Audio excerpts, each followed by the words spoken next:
I London bor en kronprins af det forhenværende Jugoslavien. Han er født i eksil og har levet hele sit liv uden noget større håb om nogensinde at vende tilbage til det land, som hans far, kong Peter, forlod, da han flygtede for Hitlers tropper. Men da Berlinmuren faldt, skete der noget i tronarvingens liv. Kronprins Alexander, som han hedder, opgav sit borgerlige job som forsikringsmand og siden kæmpet for at genvinde sine privilegier og skabe sig en plads som samlingspunkt i det borgerkrigshærgede land.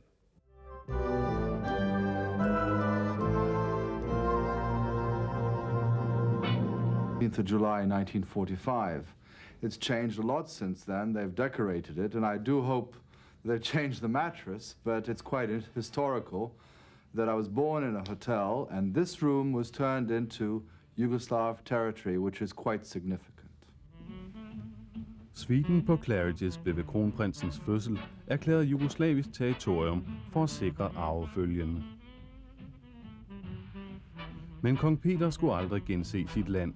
Da krigen var slut, sad marskal Tito solidt på magten, og sønnen Alexander havde indstillet sig på et borgerligt liv som forretningsmand i USA, indtil historien tog endnu en uventet drejning. I never really thought that communism would collapse, and the way we've seen since the Berlin Wall, it was unbelievable. Of course, I was always proud of my heritage, my name, but I got on with life to sustain my family, and I never lived in sort of Disneyland or fairy tale land of castles and slippers and so on. Kronprins Alexander har 3 sønner af et tidligere ægteskab. Med kong Konstantin som forlover gifter han sig igen i 1985 med den borgerlige Katrin Badis, der efter at være blevet ophøjet til prinsesse, nu udfylder rollen som mor for de 3 unge prinser og deler ambitionen om et nyt liv for den tidligere forsikringsmand fra Chicago. All of a sudden my life changed with what happened out here in my country, the disaster, the civil war.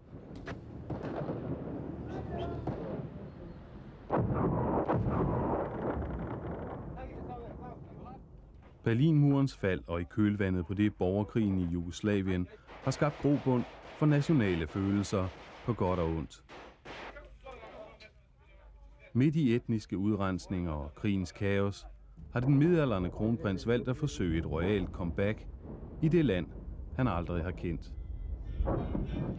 Allerede på grænsen mellem Rumænien og Jugoslavien står serbiske nationalister parat for at hilse den fortabte kongesøn velkommen hjem.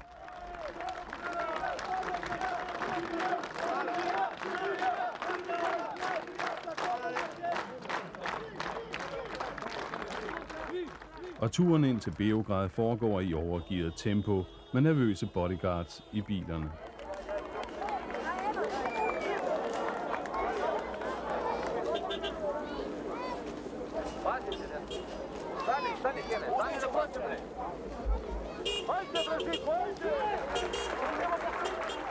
I Beograd kaster andre nysgerrige sig over Alexander som et nyt bud på forsoning i den bitre borgerkrig.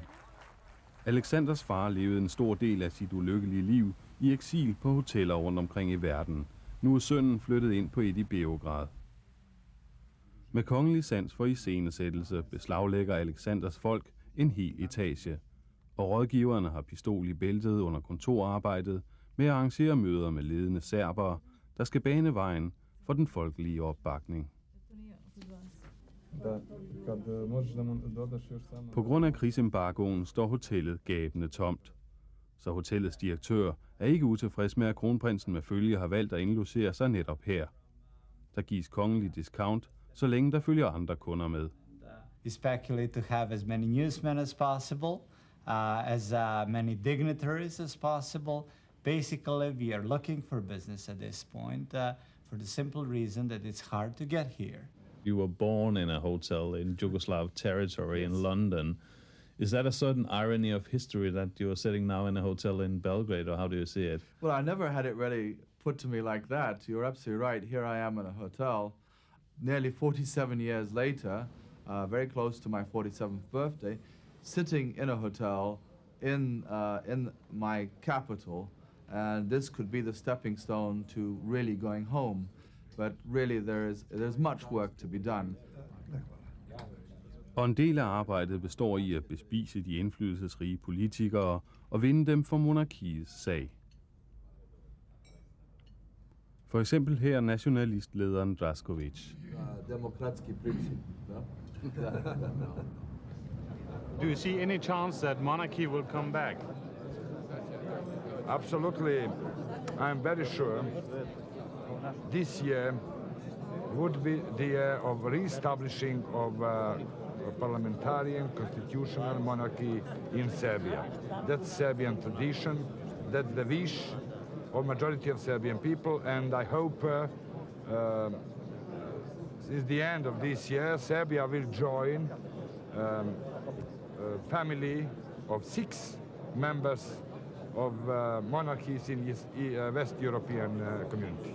What I'm trying to do is reclaim democracy, and it really does feel strange because you're coming in here and you go along the streets and there's not much activity. It is stifled. It's so tragic to see this, and yet one would hope for something better. But it's sheer suicide at this time, and then you cross your mind what's happening in Bosnia, the 350,000 people who are starving there. And then one thinks, my goodness, there must be some hope, because in the cellars of Bosnia and in the basements, there are people of the 3 religions, you know, Muslims, Roman Catholics, and Orthodox, who are sharing the last crumbs of bread, and they're talking to each other, children are playing with each other, while the madmen, the maniacs, are shooting each other on top. This is horrible to think that. One's got these thoughts in one's mind all the time. What a waste of humanity. Alexander finder sin støtte de mest overraskende steder i det kaotiske Jugoslavien. Som her ved et natligt besøg hos studenter, der har besat universitetet. Men samtidig afslører den håbefulde kronprins også sit største handicap. Han behersker ikke sproget i sit hjemland. Okay. Sutra ja idem u crkvu. I after the church, posle službe ja imam govor i ja mislim naša svetosti patrijarha Pavle ima govor. Blagosiljački. And then Heldigvis for kronprinsen er nogle af de oprørske serbiske studenter i stand til at stille spørgsmål på engelsk. I want to ask you just one question. When are you going to come back here for good and to stay with your people? Thank you. I intend to stay now, but I may find it necessary to go, for example, back to Washington or London, where the European Community has its presidency from the 1st of July. So it is my intention to stay and to travel around and to get to know our problems better, and also to improve my language. You don't actually master the language completely. Well, the language is important. It's coming along much better, and I've picked up a lot even the last 2 days. I've had lessons. But the one thing that I'm proud of is my democratic values. And as you remember, when we were in the university, I did a little joke, maybe a little nasty joke, saying that the dictator, Tito, he didn't master the language. But as we all know, he never mastered democracy. You learn every day something new. You find that the youth are far more tuned in and want to discover their history, what's good of it. Of course, there's some bad moments in history too, but they know that the monarchy is above politics. They're fed up of being used. Vreme sutrašnji broj! Tek sutra na kioscima!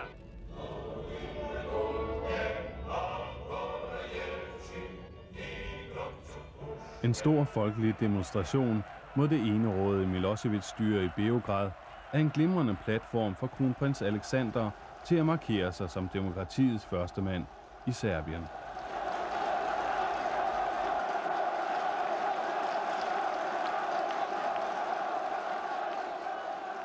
Ja sam sa vama!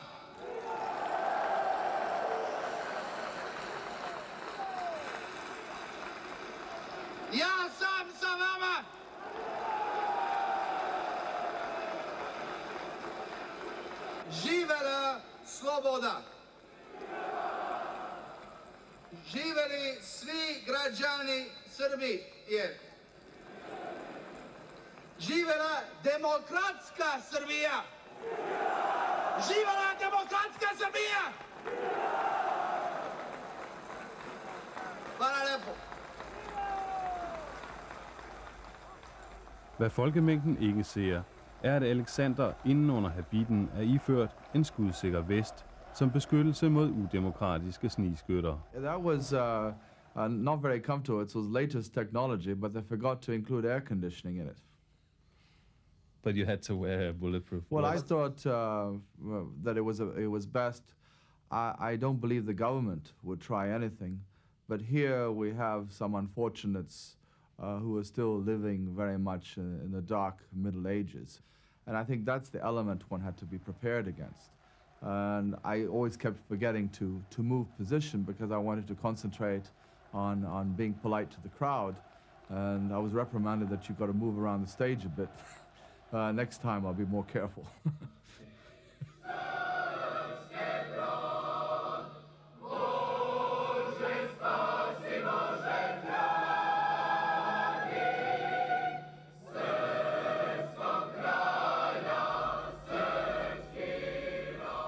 Gud, konge og fædreland iklædt sort nonnedragt har overlevet i forbløffende grad i det gamle Serbien og stiller sig naturligvis til rådighed i en demonstration for tilbagevenden til en del af historien.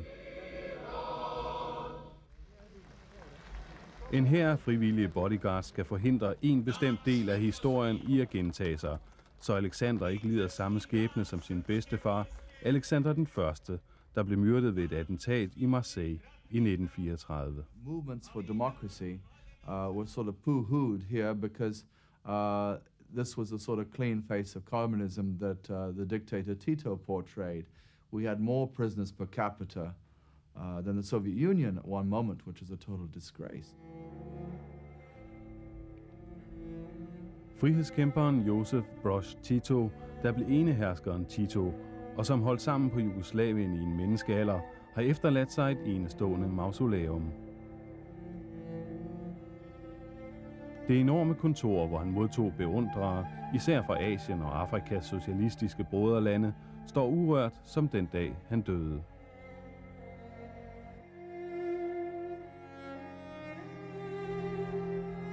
Men maleriet bag hans skrivebord, der skildrer folkets oprør mod undertrykkerne, har ikke længere den gamle symbolkraft.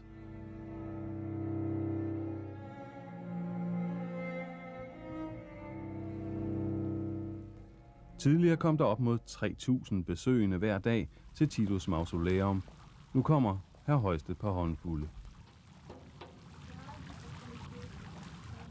I have many friends who are members of the Communist Party, which I value tremendously, and who have understood what is required, that actually you've got to work for the people and not against the people. Men det åbner nu ikke gitterporten ind til kongefamiliens gamle palads for den hjemvendte kronprins. De vagthavende soldater er ikke indstillet på at modtage fremmede med åbne arme. Taksi 1 i jedna ekipa je došla s njima, pošalje odozgo patrolu ovu da privedu iz policije. The palace that you saw is my property. It does not belong to the state. But this brings up the whole question, of course, of private property and confiscated property since the communist regime took over at the end of the Second World War. That whole affair has to be resolved very seriously. And we're very much stuck still ideologically in the past, believe it or not. I en af banketsalene på Hotel Intercontinental i Beograd har Alexander nedsat en slags rådgivende forsamling, der skal hjælpe med at komme ud af fortidens skygger og genvinde sine tabte privilegier. I've learned a great lesson in life of having had to work for my living. I never inherited anything, which is an absolute fact. And that has shown me a lot of the reality of what one has to face. And I like to use that knowledge to help my country here and my country to become a democracy encompassing all religions, nationalities that we have, and try and save the day. But it's going to be a very difficult task. And royalty must be, in its true sense, very clean. So you were born in a hotel, now you live in a hotel. How long time are you going to stay here? Oh, it's open-ended. Men aftenmørket formår ikke at skjule, at den gadedør tilhører en af de bedre ejendomme i London-bydelen Kensington, og er den realistiske kronprins mere virkelighedsnære bud på familiens blivende hjem.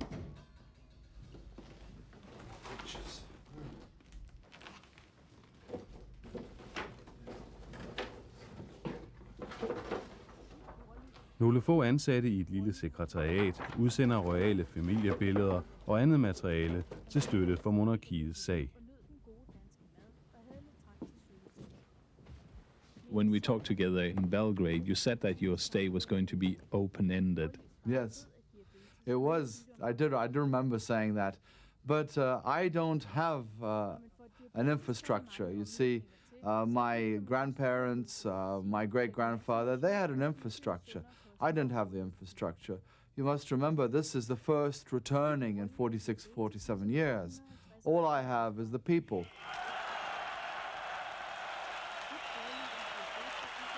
I was welcomed by the people, but the authorities were not too hospitable, as one might say. It's interesting to note that approximately 10 or 15 days after I left, the rubber stamp parliament passed a law restricting civil liberties. If you had a gathering, you had to register it, put a deposit. They gave extra arresting powers to the police. That was the present I got after I left. And you remember the huge crowds that came around and the warm reception in the villages and so on. Not a very nice present from one's own country. Mere taknemmelige er de europæiske billedblade, for at kunne følge med i periferien af royale familier og registrere, at de stadigvæk eksisterer. At de har håb og drømme, som alle andre, om noget de højst sandsynligt aldrig opnår. Hjemme ved computeren i børneværelset i London South Kensington er det lettere at fremmane billedet af det ideale monarki. Det ligner i forbløffende grad. Denmark. Anthem. Incredible, eh? You've got a lovely kingdom there, which we all deeply respect, and I'm proud to be related to your beautiful royal family. And I think that Her Majesty is contributing a lot. She's dearly loved. And she is that neutral figurehead above politics, which everybody reveres, from children to the older people. And I've seen it with my own eyes, the smiles and the love that she gets, and the reception she gets everywhere. We have a similar thing, but we have those in power who should not be in power. You see, you have those in power who should be in power.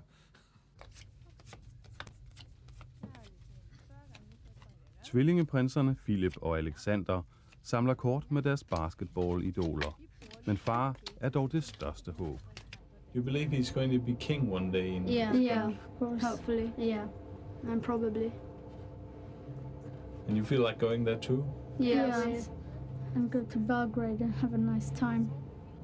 Help the people. Den ældste søn Peter har lært flydende serbisk, og imponeret under Alexanders første besøg i hjemlandet ved at holde store taler for de fremmødte som substitut for sin fars manglende sprogkundskaber.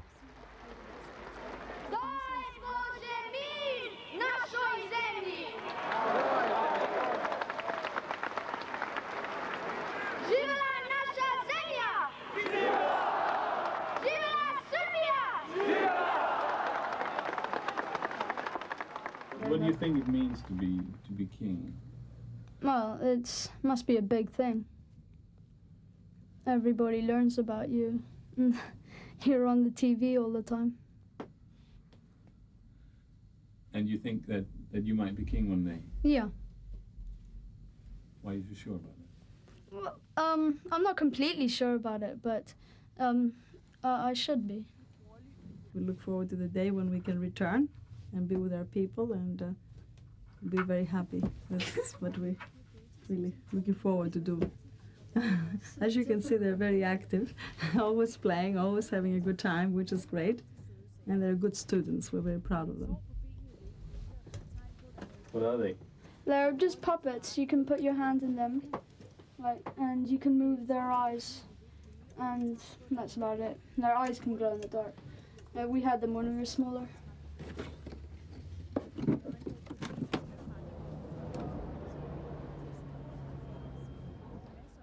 Inden kronprins Alexander steg ombord i sultanen af Omans privatjet for at flyve hjem til London, blev der spillet en særforestilling for ham i teatret i Beograd.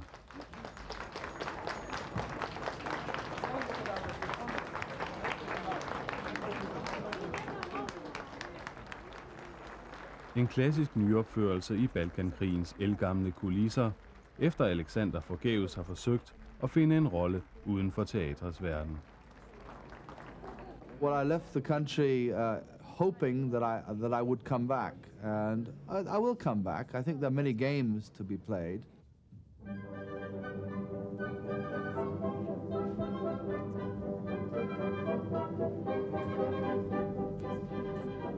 Forestillingen om adelsmanden Don Quixote og hans umulige kamp er på scenen.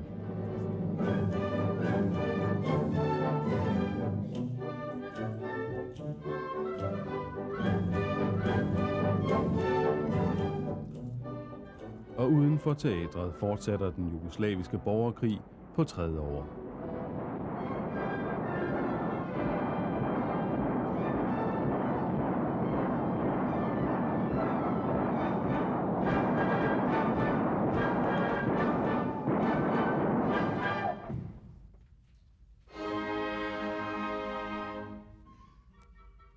Don Quixote kæmper sin kamp mod vejrmøllerne, mens kronprins Alexander sidder som tilskuer i sidste akt af det europæiske spil om konger uden krone.